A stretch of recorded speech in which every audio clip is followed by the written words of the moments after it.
सम्मानित साथियों, नमो बुद्धाय, जय भीम। हमेशा की भांति एक बार पुनः हम लेकर आ गए हैं डॉक्टर अंबेडकर संदेश। आज के डॉक्टर अंबेडकर संदेश में हम बात बाबा साहब की करेंगे, बाबा साहब के स्पीच की करेंगे जो बाबा साहब ने दिया था 7 नवंबर 1937 को।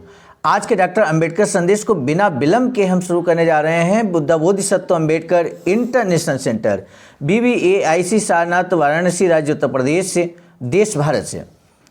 विषय है, इंसान होकर भी क्या रोटी कमाने के लिए स्वाभिमान भुला दोगे। कोई भी इंसान, कोई भी व्यक्ति अगर आपसे पूछे, हो सकता है वो सरकारी जॉब में ना हो, लेकिन ऐसा कौन सा इंसान है, कौन सा व्यक्ति है, कौन सा महान पुरुष है जिसने हर इंसान के लिए उन्नति के रास्ते खोल दिए, और वो है बाबा साहब। बाबा साहब ने हर इंसान को, हर अस्पृश्य समाज को स्वाभिमान दिया। कुछ दिया नहीं दिया, लेकिन स्वाभिमान पैदा कर दिया, इंसान के अंदर इंसानियत का भाव पैदा कर दिया। ये बाबा साहब ने किया है। बाबा साहब डॉक्टर अंबेडकर संपूर्ण वाङ्मय खंड 39 पेज नंबर 50 से 51 तक आज लेकर हम उपस्थित हुए हैं।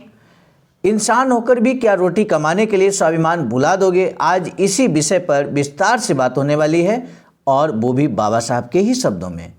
आखिर इस विषय को लेकर बाबा साहब और क्या कुछ कहते हैं, इस स्वाभिमान को लेकर बाबा साहब आखिर कौन सी घटना का जिक्र करते हुए ये स्वाभिमान के लिए मोटिवेट करते हैं अस्पृश्य समाज को।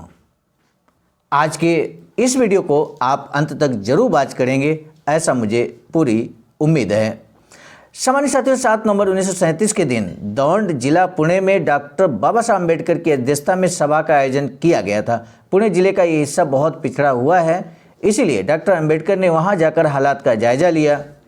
सुर ठकुबाई रोकड़े, लक्ष्मीबाई डिखले, भीमाबाई मचार, चिमाबाई सोनबड़े, गोदाबाई आदि मिशनरी साथियों ने यहाँ पर एवं महिलाओं ने डॉक्टर अंबेडकर का पंच आरती से आरती उतारकर स्वागत किया। उसके बाद सभा आरंभ हुई।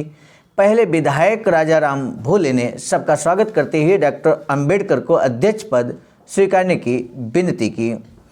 डॉक्टर भाऊ साहब गडकरी ने उनके कथन का समर्थन किया। डॉक्टर बाबा साहब अंबेडकर ने अपने भाषण में कहा। सामान्य साथियों, इससे पहले कि हम बाबा साहब के स्पीच को यहाँ पर आपको सुनाएं, मुझे पूरा भरोसा है कि आपने हमारे इस चैनल आवाज़ का ऑफिशियल यूट्यूब चैनल को जरूर सब्सक्राइब कर लिया होगा।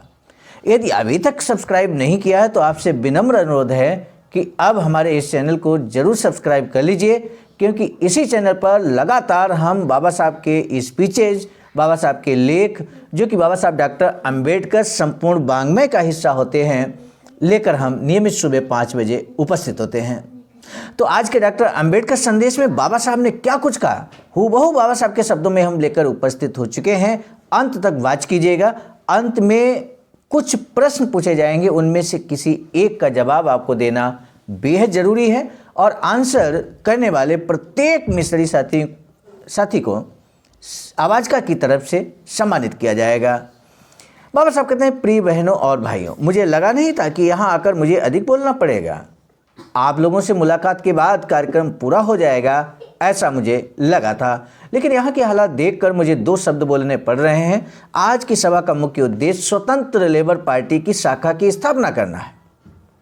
हमारा ये पार्टी, हमारा ये पक्ष केवल अस्पृश्यों के लिए नहीं है। जो लोग मजदूरी कर पेट पालते हैं और जो लोग किसान हैं, उनके लिए खासकर इस पक्ष की स्थापना की गई है। अपने इस पक्ष की स्थापना करके अभी 1 साल करने को लेकर ये, अर्थात स्वतंत्र लेबर पार्टी का गठन हुई अभी 1 साल पूरा नहीं हुआ है, लेकिन पार्टी के कार्य का विस्तार बढ़ता जा रहा है। इसी से इस पार्टी की आवश्यकता का एहसास होता है। कांग्रेस कभी मेहनतकश वर्ग का कल्याण नहीं करेगी। कांग्रेस केवल माया है। इस महामाया के जाल में फंसकर अपना अधःपतन होने नहीं देना। कोई भेड़िया जब भेड़ से कहे चलो मैं तुम्हें स्वर्ग दिखाता हूँ, तो सयाने लोग जानते हैं, समझ जाते हैं कि वह भेड़ को स्वर्ग में ले जाने के बजाय रास्ते में ही मौका पाकर खा जाएगा।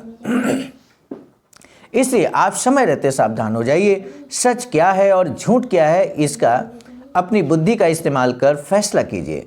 अपना हित साधने की अगर आपकी इच्छा है तो आज ही स्वतंत्र लेबर पार्टी के सदस्य बने। हमारे अधिक से अधिक लोगों का विधिमंडल में जाना जरूरी है। वे ही हमारा उचित प्रतिनिधित्व करते हुए हमारे हित के काम करेंगे। इसी तरह कांग्रेस के लोग वतन की बात को मानकर, वतन की बात को लेकर आपको गलत फहमी में डालेंगे।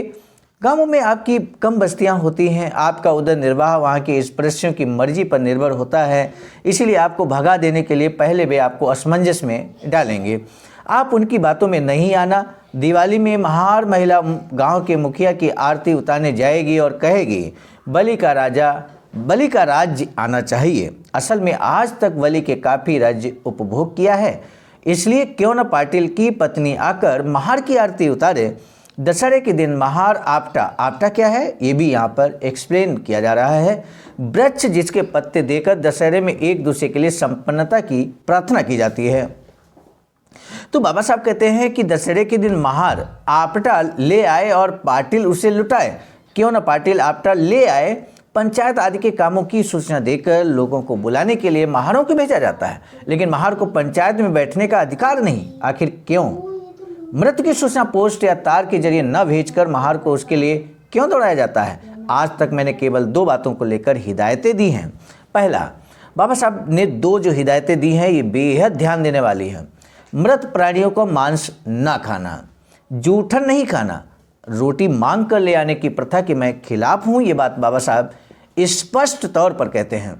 बाबा साहब कहते हैं कि औरों की तरह ही हम भी इंसान हैं, फिर रोटी के लिए हम स्वाभिमान शून्य कैसे बने? यहाँ पर स्वाभिमान के लिए बाबा साहब उकसाते हैं, मोटिवेट करते हैं समाज को। और यूं ही नहीं मेरे सम्मानित साथियों, हम सभी इस बात को महसूस करते हैं कि भारत देश के अंदर अस्पृश्य समाज जिसे कहा जाता था, आज उसके अंदर स्वाभिमान की ज्वलंत लहर पैदा हो गई है। और ये स्वाभिमान की जो लहर पैदा हुई है ये बाबा साहब की देन है।